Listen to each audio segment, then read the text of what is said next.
जय हिंद मेरे प्यारे साथियों। YouTube के ऑनलाइन प्लेटफॉर्म पर आप सभी का स्वागत है। आज हम चर्चा करने वाले हैं यूपी ट्रिपल एससी पेट 2025 के सिलेबस के बारे में। तो आइए हम 2025 यूपी ट्रिपल एससी पेट के सिलेबस के बारे में हम बात करते हैं कि सिलेबस में हमसे क्या क्या सिलेबस में हमारे कौन कौन सा पाठ्यक्रम है और उस पाठ्यक्रम में हमें क्या क्या पढ़ना है। तो आइए चलिए हम देखते हैं यूपी ट्रिपल एससी पेट 2025 सिलेबस 2025 सिलेबस के बारे में। तो आइए हम सिलेबस के बारे में देखेंगे और वो भी जीएस का सिलेबस, क्योंकि हम जीएस का पोर्शन लेकर के चलेंगे और जीएस के पोर्शन में आप केवल हमारी क्लास ही ले लेंगे, आपके लिए उतना ही सफिशिएंट हो जाएगा। आपको पेपर में हमारे द्वारा पढ़ाए गए जितने भी क्वेश्चन हैं उन क्वेश्चनों में से एक भी क्वेश्चन बाहर नहीं जाएगा, क्योंकि पूरे जीएस से मिला करके आपके लगभग 30 क्वेश्चन आने वाले हैं। पूरे जीएस के पोर्शन को मिला करके आपके 30 क्वेश्चन आएंगे और इस 30 क्वेश्चन की जिम्मेदारी हम लेते हैं कि इस 30 क्वेश्चन में से एक भी क्वेश्चन आपका बाहर से नहीं आएगा, सब पढ़ा पढ़ाया ही आएगा। आइए चलिए हम सिलेबस की चर्चा करते हैं कि हमसे पूछा क्या क्या जाएगा। जैसा कि आपको पता होगा कि टोटल आपके 100 क्वेश्चन होंगे और उन 100 क्वेश्चन में से 30 क्वेश्चन आपके जीएस से पूछे जाएंगे और करंट अफेयर के क्वेश्चन अलग से रहेंगे। ये केवल मैं जीएस का पोर्शन बता रहा हूं जिससे आपके 30 क्वेश्चन पूछे जाने हैं। चलिए आइए हम देखते हैं जीएस में सबसे पहला टॉपिक हमारा है सामान्य जागरूकता।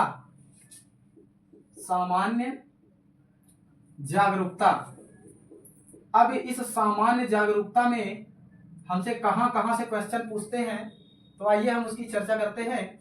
तो पहला क्वेश्चन जो हमसे पूछा जाना है वो भारत के पड़ोसी देश, कि भारत के पड़ोसी देश कौन कौन से हैं, उनकी सीमाएं कितना लगती हैं, कितने किलोमीटर लगती हैं, किस देश की सीमा भारत के सीमा से जुड़ा हुआ है और कितने किलोमीटर का एरिया है, सबसे बड़ा सीमा साझा करने वाला देश और सबसे छोटा सीमा साझा करने वाला देश। तो यहां पर हम लिखते हैं भारत के पड़ोसी देश।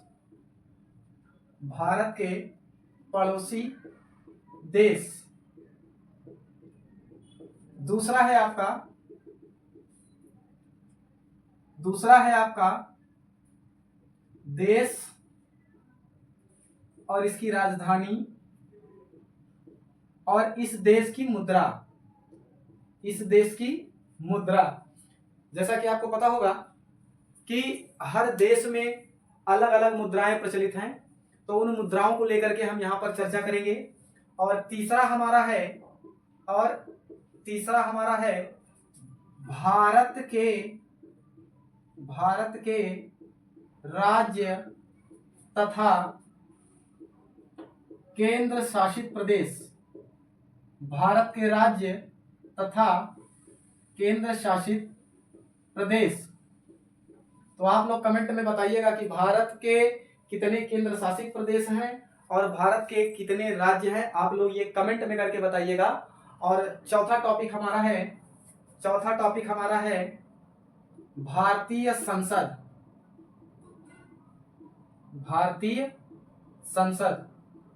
और इस भारतीय संसद में हमें क्या क्या पढ़ना है। इस भारतीय संसद में हमें लोकसभा, राज्यसभा और राष्ट्रपति के बारे में, लोकसभा, राज्यसभा और राष्ट्रपति, लोकसभा, राज्यसभा और राष्ट्रपति के बारे में पढ़ना है। पांचवा हम देखते हैं, इस भारतीय संसद में लोकसभा, राज्यसभा, राष्ट्रपति को पढ़ने के साथ साथ ही हम विधानसभा और विधान परिषद के बारे में भी चर्चा करेंगे। आगे आते हैं तो पांचवा हमारा है पर्यटन स्थल। भारत के प्रमुख पर्यटन स्थल कौन कौन से हैं, जहां से हमारे सवाल बनते हैं वो प्रमुख पर्यटन स्थल कौन कौन से हैं, इसकी चर्चा करेंगे। आगे हमारा है छठवां पोर्शन। छठवां पोर्शन में हम पढ़ेंगे भारतीय कला एवं संस्कृति के बारे में। भारतीय कला एवं संस्कृति के बारे में कि भारतीय कला कौन कौन सी है, भारत के प्रत्येक राज्य में कौन कौन से कला प्रचलित हैं, भारत की संस्कृति कौन कौन सी रही है, तो इसके बारे में हम चर्चा करेंगे। और सातवां टॉपिक हमारा है अंतरराष्ट्रीय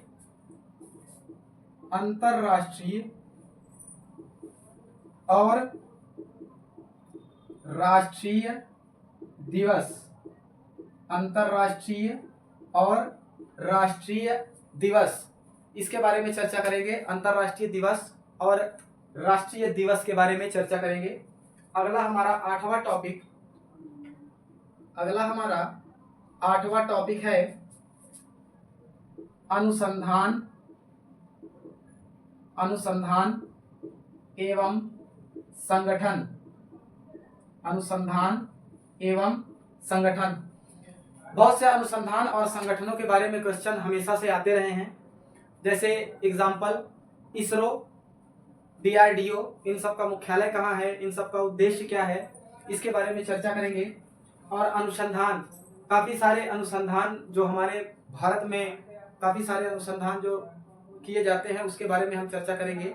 भैंस प्रजनन केंद्र कहाँ है, भैंस अनुसंधान संस्थान कहाँ है, या फिर और भी कई अनुसंधान हैं जिसके बारे में हम चर्चा करेंगे।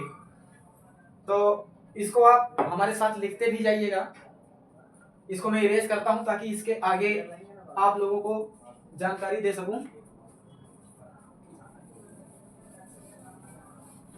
चलिए आगे हम इसके बारे में और जानकारी लेते हैं।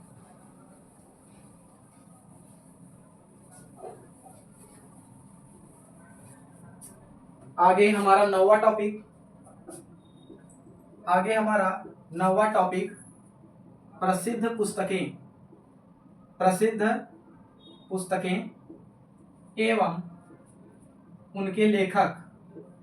प्रसिद्ध पुस्तकें एवं उनके लेखक। प्रसिद्ध पुस्तकें एवं उनके लेखक। और प्रसिद्ध पुस्तकें एवं उनके लेखक में ये बात आप याद रखिएगा कि जितने भी करंट में नए नए बुक और उनके जो राइटर हैं, ये क्वेश्चन ज़्यादा पूछे जाने की संभावना होती है। तो आप लोग ये बात ध्यान रखिएगा कि पुस्तक और लेखक ज़्यादा से ज़्यादा हो सके तो करंट अफेयर से तैयार करिएगा, क्योंकि करंट अफेयर से बुक और उनके राइटर के आने की संभावनाएं लगभग 90 से 92% है। आगे आते हैं, 10वां पार्ट हमारा है जलवायु परिवर्तन। अच्छा, ये जलवायु परिवर्तन सामान्य जागरूकता के टॉपिक में भी है, और जब हम भौतिकी की चर्चा करेंगे तो उसमें जलवायु और मौसम दोनों की चर्चा है। आगे आते हैं हमारा 11वां टॉपिक खेल से संबंधित। हमारा 11वां टॉपिक खेल से संबंधित होगा, जो हम इसके बारे में चर्चा करेंगे। अगला टॉपिक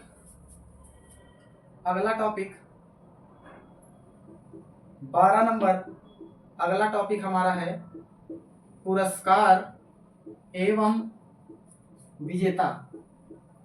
पुरस्कार एवं विजेता, ये रहा आपका हमारा 8वां टॉपिक टाइम जोन से रिलेटेड होगा। टाइम जोन, ग्रीनविच रेखा कितने डिग्री से होकर गुजरती है इत्यादि के बारे में हम चर्चा करेंगे। और हमारे भारत की मानक समय रेखा कहाँ से होकर गुजरती है, तो इलाहाबाद में स्थित नैनी क्षेत्र से होकर के गुजरती है। तो इसको आप लिख लीजिएगा या स्क्रीनशॉट ले लीजिएगा।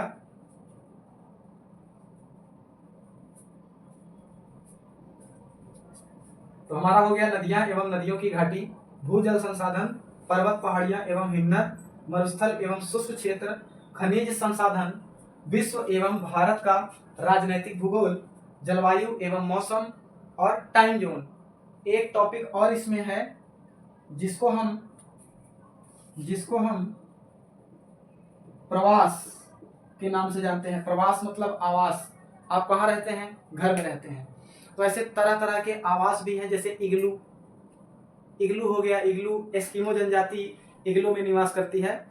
इसी तरीके से हम जनजाति या आदिवासी क्षेत्रों में क्या उनके प्रवास कौन कौन से हैं उसके बारे में चर्चा करेंगे। तो आप इसका एक स्क्रीनशॉट ले लीजिएगा।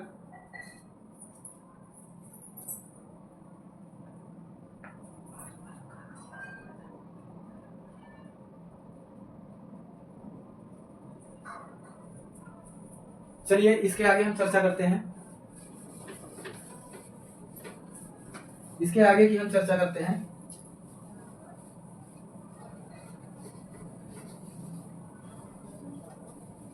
इसके आगे हम चर्चा करते हैं अर्थव्यवस्था की। इसके आगे हम चर्चा करते हैं अर्थव्यवस्था की। 5 नंबर और ऐड कर लीजिएगा। अर्थव्यवस्था, अर्थव्यवस्था में हमें कौन कौन सा टॉपिक देखना है? तो अर्थव्यवस्था में हमें अर्थव्यवस्था की विशेषताएं,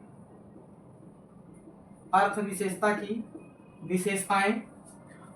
दूसरा टॉपिक है 1947 से 1991 तक की अर्थव्यवस्था। कहां से भैया? तो 1947 से लेकर के 1991 तक की अर्थव्यवस्था के बारे में हम यहां जानकारी लेंगे। तीसरा टॉपिक हमारा है 2014 के बाद भारत की आर्थिक व्यवस्था, भारत की आर्थिक व्यवस्था, भारत की आर्थिक व्यवस्था। उसके बाद चौथा टॉपिक हमारा है कृषि क्षेत्र से रिलेटेड, क्योंकि जब अर्थव्यवस्था की बात आएगी और उसमें हम कृषि की बात ना करें तो ऐसा हो ही नहीं सकता, इट्स इम्पॉसिबल। तो कृषि की बात करते हैं। कृषि हमारी कई प्रकार की होती है, तो उसके बारे में हम यहाँ पर चर्चा करेंगे। उसके बाद हम देखते हैं 5वां टॉपिक हमारा है मिश्रित अर्थव्यवस्था, मिश्रित अर्थव्यवस्था, मिश्रित अर्थव्यवस्था। तो हम मिश्रित अर्थव्यवस्था के बारे में जानेंगे। क्योंकि हमारे भारत की अर्थव्यवस्था एक मिश्रित अर्थव्यवस्था है, तो मिश्रित अर्थव्यवस्था क्या है उसके बारे में हम जानकारी लेंगे। अगला टॉपिक हमारा है 6वां हरित क्रांति, हरित क्रांति। हरित क्रांति के जनक कौन है विश्व लेवल पे, और भारतीय हरित क्रांति के जनक किसे कहा जाता है, और हरित क्रांति में हम किस प्रकार के फसलों को उगाया था, और इसमें किस प्रकार के कीटनाशकों का प्रयोग, किस प्रकार के हमारे खाद का प्रयोग किया गया था, इसके बारे में हम चर्चा करेंगे। 7वां है हमारा संरचनात्मक सुधार, संरचनात्मक सुधार,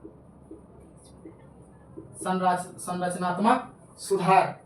अच्छा, कृषि में भैया, कृषि के बारे में तो चर्चा करेंगे ही करेंगे, और कृषि में हम कौन कौन से सुधार कर सकते हैं इसके बारे में भी हम चर्चा करेंगे। कृषि सुधार के बारे में भी चर्चा करते हुए चलेंगे, और संरचनात्मक सुधार, भारतीय अर्थव्यवस्था में कौन से संरचनात्मक सुधार हो सकते हैं उसके बारे में हम चर्चा करेंगे।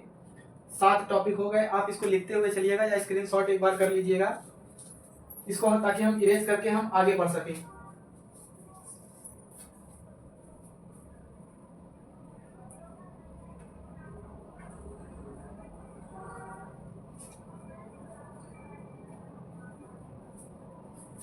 चलिए भैया, इसको हम इरेज करते हैं, इरेज करके आगे बढ़ते हैं।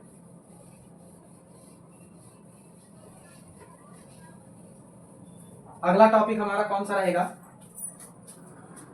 अगला टॉपिक है हमारा बैंकों का राष्ट्रीयकरण, बैंकों का राष्ट्रीयकरण,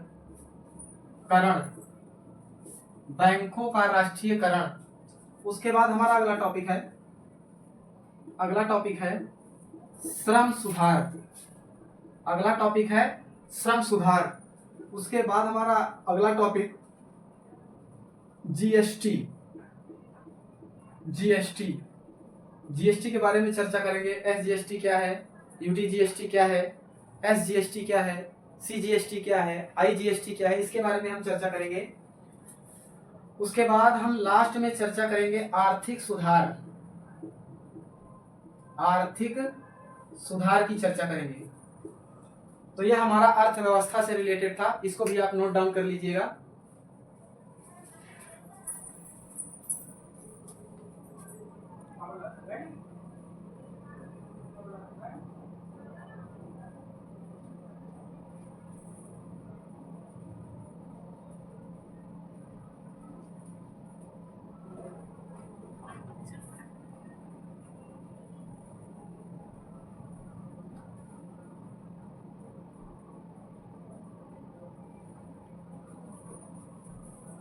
चलिए आइए आगे देखते हैं हम।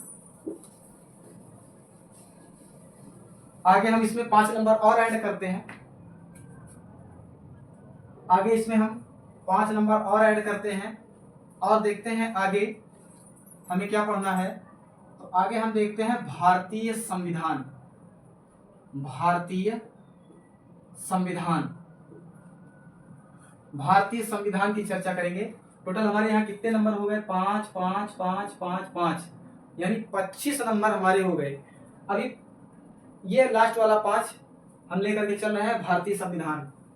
तो भारतीय संविधान में हमें पढ़ना है भारतीय संविधान की क्या विशेषताएं हैं। भारतीय संविधान की क्या विशेषताएं हैं, इन विशेषताओं में हमें ये पढ़ना है कि भारतीय संविधान के जो अनुच्छेद हैं या जो भाग हैं वो कहाँ कहाँ से लिए गए हैं, जैसे मौलिक अधिकार, मूल कर्तव्य, नीति निदेशक तत्व इत्यादि की चर्चा किस देश से किया गया है या किस देश से लिया गया है, उसकी चर्चा हम करेंगे। और यहाँ पर भारतीय संविधान के प्रस्तावना की चर्चा करेंगे। अगला है हमारा, अगला टॉपिक है हमारा,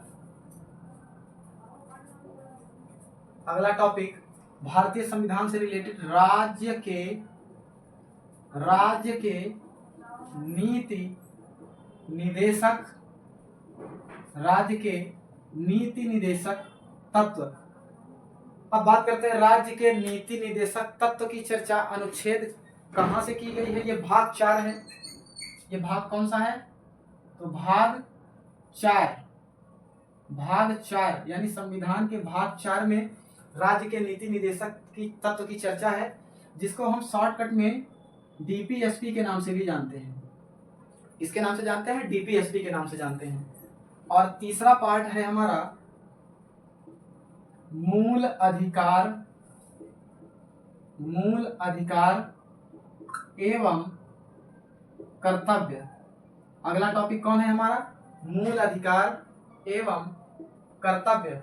उसके बाद हम देखते हैं संसदीय प्रणाली, उसके बाद हम देखते हैं संसदीय प्रणाली। अगला टॉपिक हमारा है संघीय प्रणाली। अगला टॉपिक कौन सा है भैया? संघीय प्रणाली। संघीय प्रणाली के बाद छठवां टॉपिक है हमारा केंद्र राज्य संबंध। अगला टॉपिक हमारा क्या है? छठवां टॉपिक हमारा है केंद्र राज्य संबंध। हम इसमें केंद्र राज्य संबंध के बारे में चर्चा करेंगे। 7वां टॉपिक, चलिए स्क्रीनशॉट ले लीजिएगा तब से।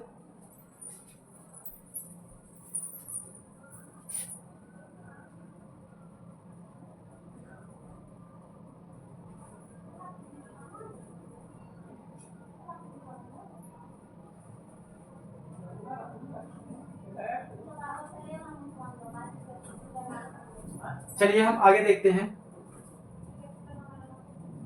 6 टॉपिक हो गए हमारे। आगे हम देखते हैं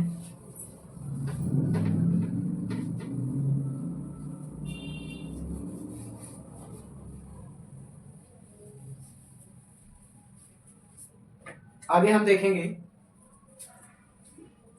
न्यायालय। न्यायालय, न्यायालय में आपको पढ़ना पड़ेगा सर्वोच्च न्यायालय, उच्च न्यायालय, उच्च न्यायालय, स्थानीय निकाय, स्थानीय स्थानीय निकाय, स्थानीय निकाय एवं पंचायती प्रणाली, एवं पंचायती प्रणाली के बारे में चर्चा करेंगे। आप इसको लिखते हुए जरूर जाइएगा, क्योंकि ताकि हम एक एक टॉपिक पे चर्चा कर सकें। और आठवां टॉपिक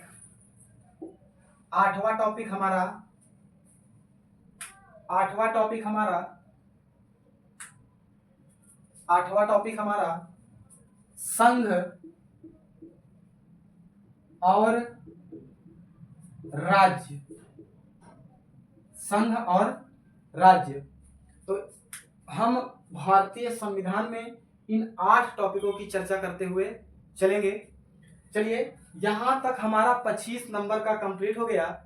अब बचा हमारा साइंस, अब बचा हमारा विज्ञान का पोर्शन, जो कि 5 नंबर का है, जो कि 5 नंबर का है। उसको भी देख लेते हैं। विज्ञान में हमें सामान्य भौतिकी, सामान्य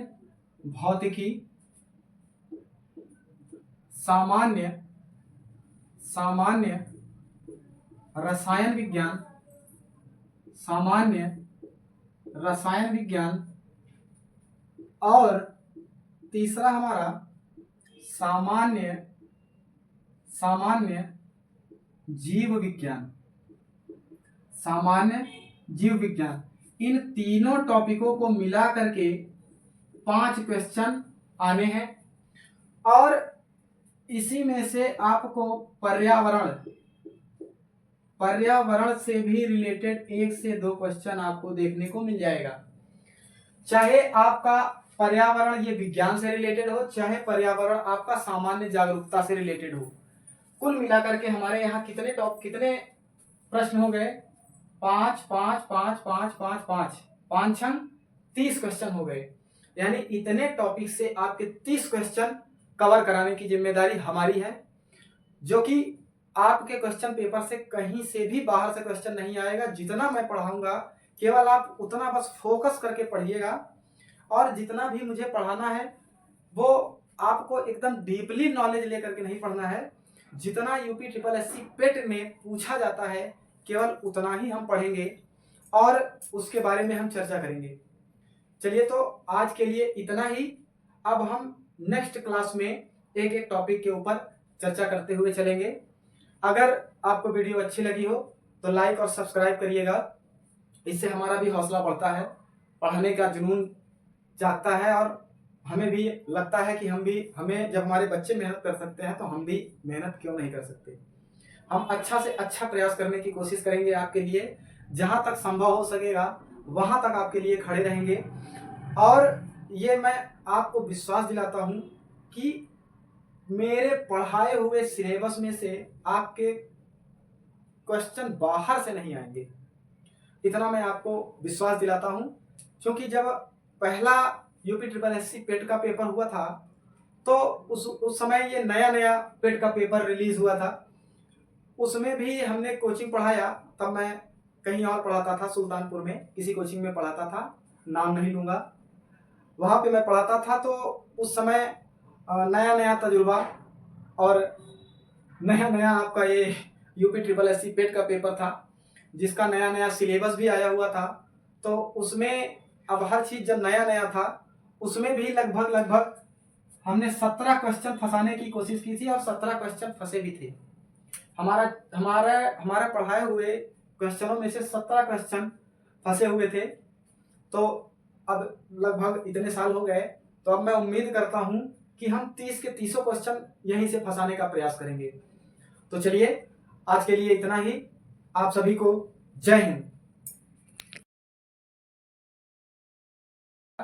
क्योंकि ये हमारा बहुत ही इंपॉर्टेंट टॉपिक हो जाता है, इससे क्वेश्चन आते ही आते हैं। आप इसको लिख लीजिएगा या स्क्रीनशॉट कर लीजिएगा।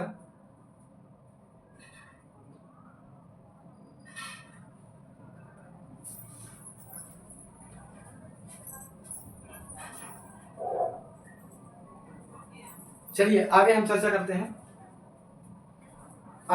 करते हैं। तो ये 10 नंबर के जितने भी हमारे टॉपिक थे सब हमने यहाँ पे कवर किया। आगे चलते हैं आगे के 5 नंबर पे। अगला हमारा 5 नंबर का क्या रहेगा? तो अगला हमारा 5 नंबर का रहेगा भारतीय राष्ट्रीय आंदोलन। भारतीय राष्ट्रीय आंदोलन। भारतीय राष्ट्रीय आंदोलन। भारत में जितने भी राष्ट्रीय स्तर के आंदोलन हुए थे उनके बारे में हम यहाँ चर्चा करेंगे, और उसमें भी हमें कौन कौन सा टॉपिक पढ़ना है तो ध्यान दीजिएगा।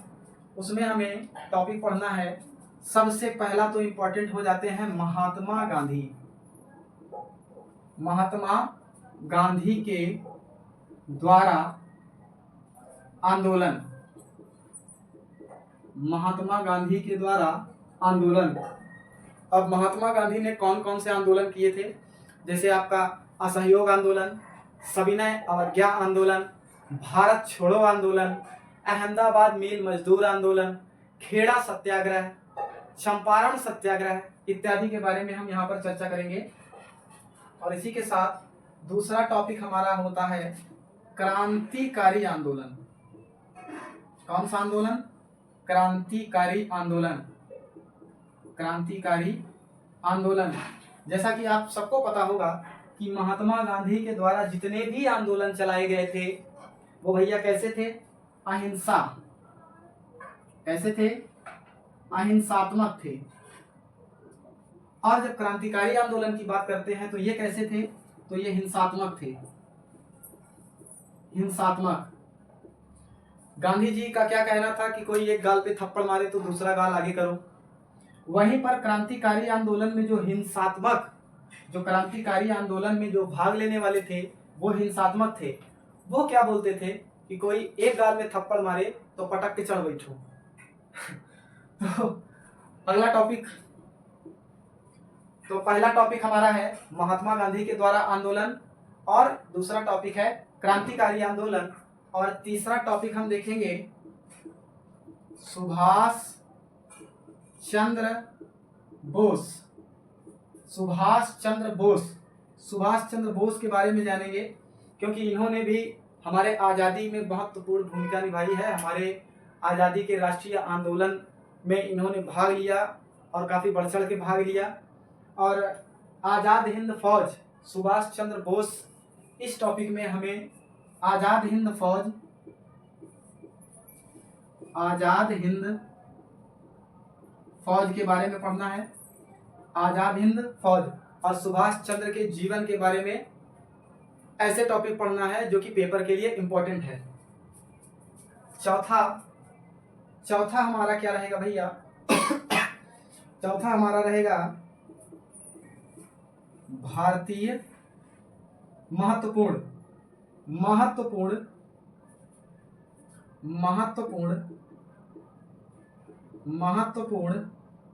आंदोलन। महत्वपूर्ण आंदोलन। महात्मा गांधी, अच्छा, क्रांतिकारी आंदोलन में हम लोग भगत सिंह, चंद्रशेखर आजाद, बटुकेश्वर दत्त, राजेंद्र प्रसाद, राजेंद्र लाहिड़ी इत्यादि के बारे में हम चर्चा करेंगे। सुभाष चंद्र बोस के जीवन के बारे में और आजाद हिंद फौज के बारे में चर्चा करेंगे।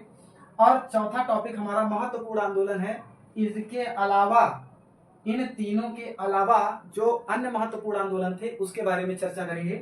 तो आप लोग इसका एक स्क्रीनशॉट ले लीजिएगा।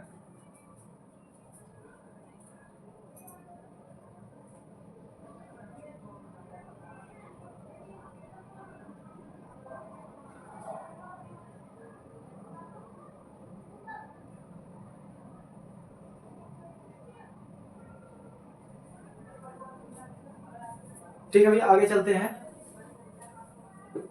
तो यहां से हमारा 15 नंबर कवर हो गया। अभी 15 नंबर का और हमें कवर करना है। आगे चलते हैं।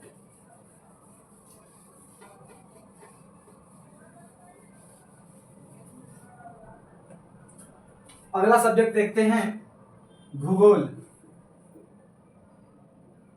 भूगोल के बारे में देखेंगे कि भूगोल में हमारा कौन कौन सा टॉपिक पढ़ना है।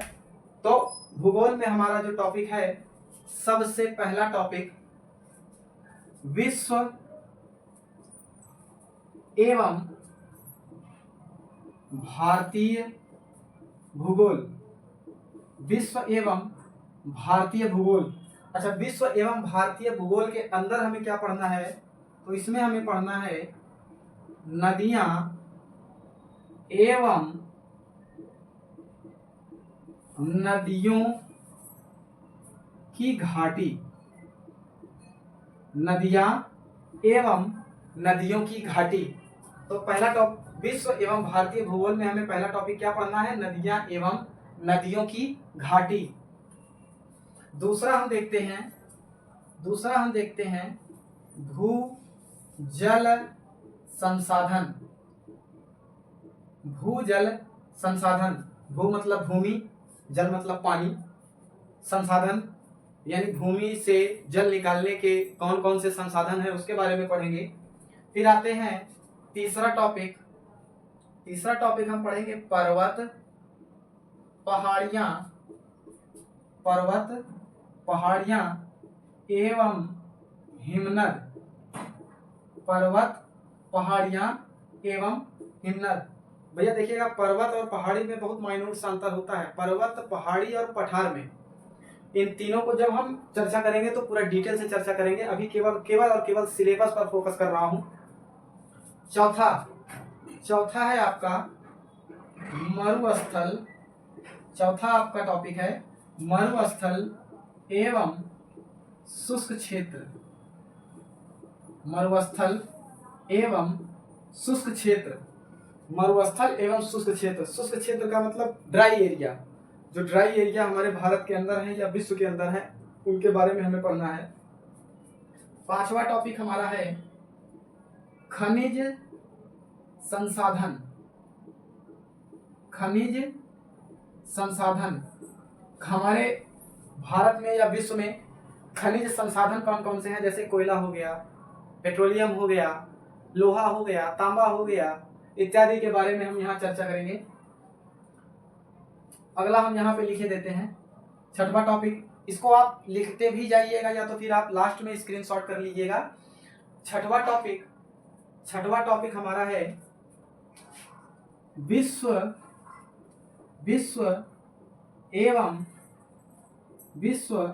एवं भारत का राजनैतिक भूगोल। विश्व एवं भारत का राजनैतिक भूगोल। इसके बाद का टॉपिक हमारा सातवां है जलवायु एवं मौसम। जलवायु एवं मौसम। इसके बाद हम महात्मा गांधी के द्वारा आंदोलन। महात्मा गांधी के द्वारा आंदोलन। अब महात्मा गांधी ने कौन कौन से आंदोलन किए थे?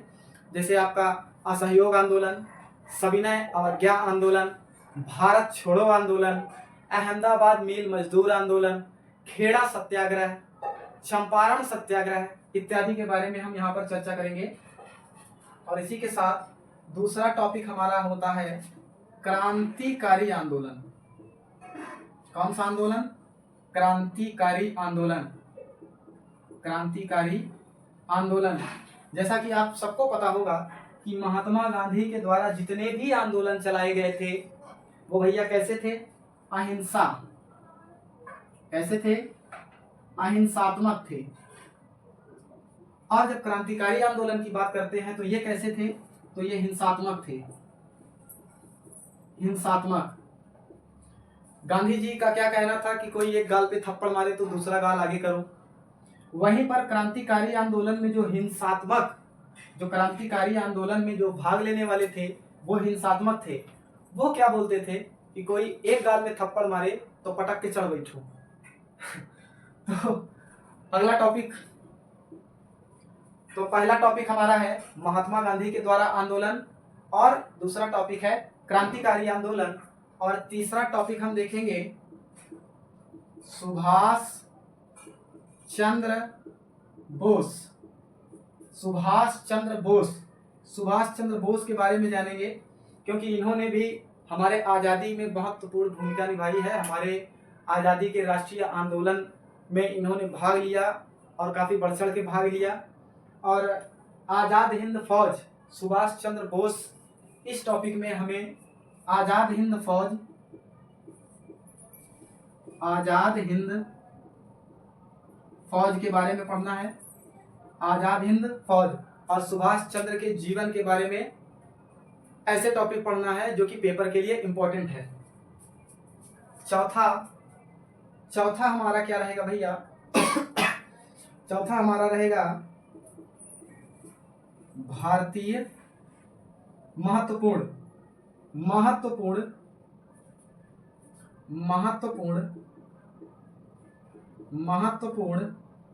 आंदोलन। महात्मा गांधी, अच्छा, क्रांतिकारी आंदोलन में हम लोग भगत सिंह, चंद्रशेखर आजाद, बटुकेश्वर दत्त, राजेंद्र प्रसाद, राजेंद्र लाहिड़ी इत्यादि के बारे में हम चर्चा करेंगे। सुभाष चंद्र बोस के जीवन के बारे में और आज़ाद हिंद फौज के बारे में चर्चा करेंगे। और चौथा टॉपिक हमारा महत्वपूर्ण आंदोलन है। इसके अलावा, इन तीनों के अलावा जो अन्य महत्वपूर्ण आंदोलन थे उसके बारे में चर्चा करेंगे। तो आप लोग इसका एक स्क्रीनशॉट ले लीजिएगा।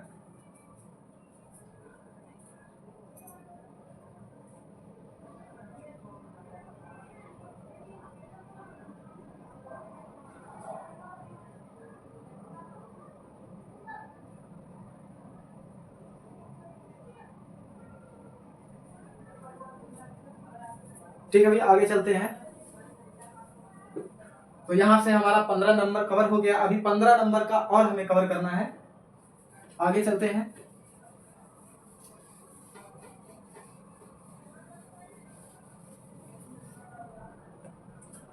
अगला सब्जेक्ट देखते हैं, भूगोल। भूगोल के बारे में देखेंगे कि भूगोल में हमारा कौन कौन सा टॉपिक पढ़ना है। तो भूगोल में हमारा जो टॉपिक है, सबसे पहला टॉपिक विश्व एवं भारतीय भूगोल। विश्व एवं भारतीय भूगोल। अच्छा, विश्व एवं भारतीय भूगोल के अंदर हमें क्या पढ़ना है? तो इसमें हमें पढ़ना है नदियां एवं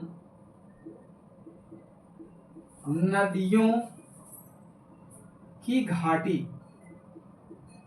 नदियां एवं नदियों की घाटी। तो पहला टॉपिक विश्व एवं भारतीय भूगोल में हमें पहला टॉपिक क्या पढ़ना है? नदियां एवं नदियों की घाटी। दूसरा हम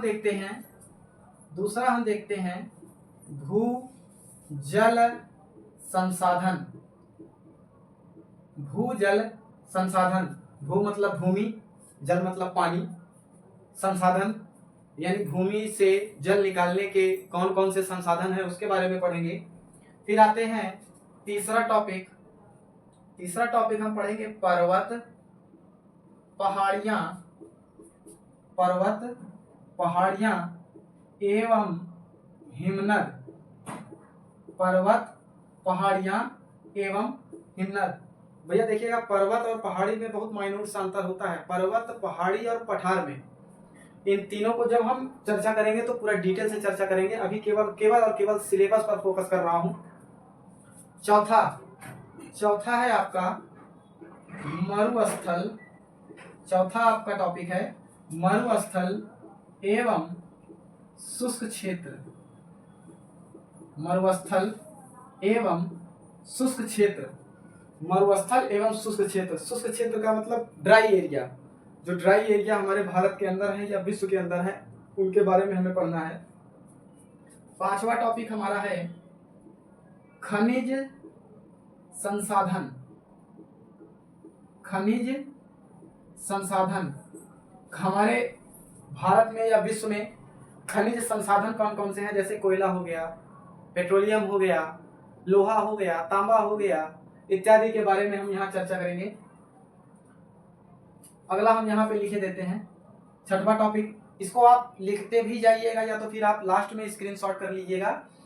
छठवां टॉपिक हमारा है विश्व विश्व एवं विश्व एवं भारत का राजनैतिक भूगोल।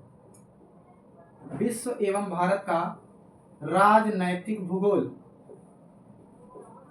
इसके बाद का टॉपिक हमारा 7वां है जलवायु जलवायु एवं मौसम। जलवायु एवं मौसम।